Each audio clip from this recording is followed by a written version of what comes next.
Joe Gomez, loads and loads of chat around Joe Gomez. Obviously 45 million was the fee that was kind of agreed for him.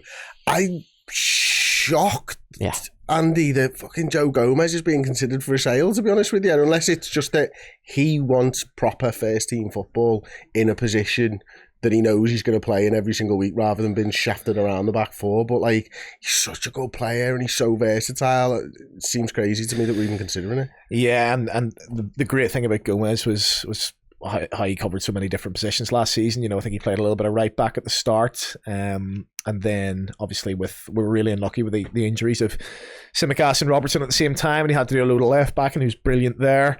I don't think he really plays centre half at all, and I am a little bit worried about the idea of him even as a fourth choice centre half, to be completely honest. I think given the injuries, he's sort of lost a bit of a yard of pace and a yard on the turn.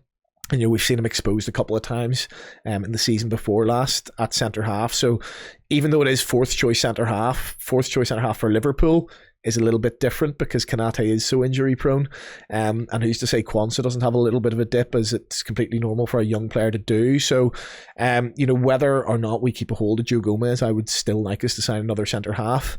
I think he might look at it a little bit pragmatically. You know, you said 45 million there was what Newcastle were prepared to pay.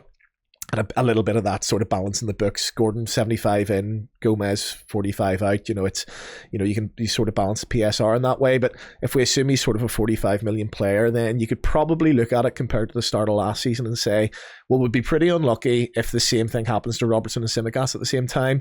And we now have seen Connor Bradley emerge as a perfectly adequate backup right back. So they might say we've got full back covered and we need to sign another centre half anyway. And whether that's Vandenberg, who's looked very impressive, seems to me as if he can do all the sort of nitty gritty defending very well, but the concern seems to be whether he's good enough on the ball. And the stats last season, I think he was at Mainz, suggests that he absolutely isn't. That's a crucial thing for a slot centre half. So yeah, we'll have to see if but I think it might be a little bit of an opportunistic thing if they feel like we're better stocked at the back now. It's interesting. It's a good point, isn't it? Andy makes there. I think the £45 million is a lot of money, and if Andy's right, and hopefully he is, that we don't get as bad luck as last season. That £45 million can be reinvested into the first team probably.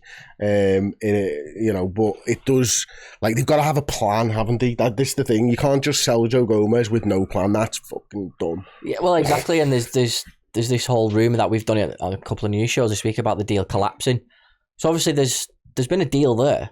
There's obviously been a talk of Joe wanting to go or exploring the opportunity. The club have obviously explored the opportunity. That's what worries me. Like you've just said, it would be absolutely negligent to let him go with not having to bring in another one. Is Vandenberg the one that's going to be replacing Gomez?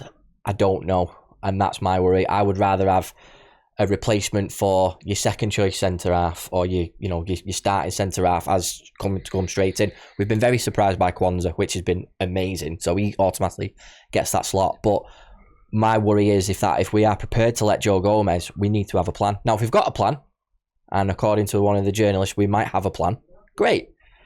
Am I comfortable with Joe Gomez leaving? No. Because I do like him. For everything that Andy just said, in terms of his versatility across that back line, his longevity at the club as well.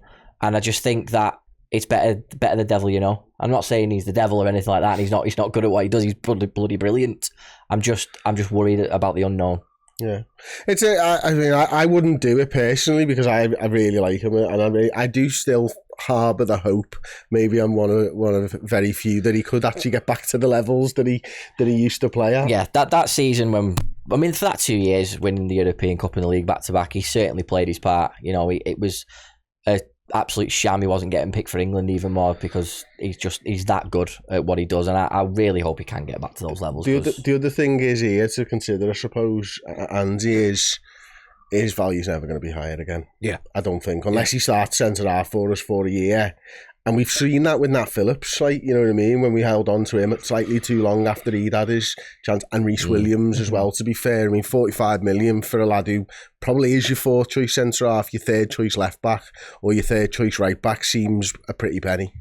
Yeah, and it's a bit of opportunity cost. I think, you know, we can't sort of only sell the players that are completely surplus to requirements if we want to, for example, spend 100 million on an Anthony Gordon, or get a world-class number 6 in, or get a really sort of solid fourth choice centre half, and we're going to have to lose something. And there is that chance that, like we say, Robertson and Tsimikas are injured at the same time again, and we're playing somebody mad at left back, like Owen Beck or someone. Not to say that I don't trust Beck, he looks quite good, but you know, you will be losing something, you will be taking a risk there. We know that Liverpool don't have this endless pit of money and can't spend sort of 300 million on 4 fullbacks in the summer like Man City did that year with Guardiola, just to cover every possible base. We have to leave ourselves a little bit short somewhere, in the hope that doesn't cost us, and we spend that money on this player that's going to take us up to the next level. Thing, innit?